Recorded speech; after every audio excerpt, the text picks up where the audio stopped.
காமராஜரும் ராஜாஜியும் இரு துருவங்கள அரசியலில் இருந்தாங்க. அப்போ 2 பேரும் சேர்ந்து வண்டியில் ஒன்றா வராங்க. ஒரு ட்ரெயினில் பக்கத்து ஃபஸ்ட் கிளாஸ் கம்பார்ட்மெண்ட்டில் அதில் காமராஜர் அதில் ராஜாஜி வராங்க. ராஜாஜி படத்தையும் வரைஞ்சி காமராஜர் படத்தையும் வரைஞ்சி இவங்ககிட்ட கையெழுத்து வாங்கினான்னு. ராஜாஜி எப்படி பார்த்தாரு?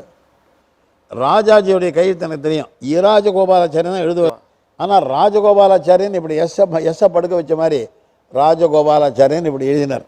நான் உங்கள் கையெழுத்து மாதிரி இல்லையான்னு ராஜாஜி கிட்ட.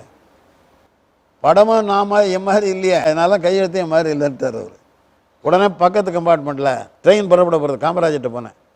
காமராஜ் படத்தை படித்தோடனே காமராஜ் அப்படின்னு தமிழில் நீட்டாக கையெழுத்து போட்டு கொடுத்து ரொம்ப நல்லா இருக்குன்னு முதுகில் தட்டி கொடுத்தாரு.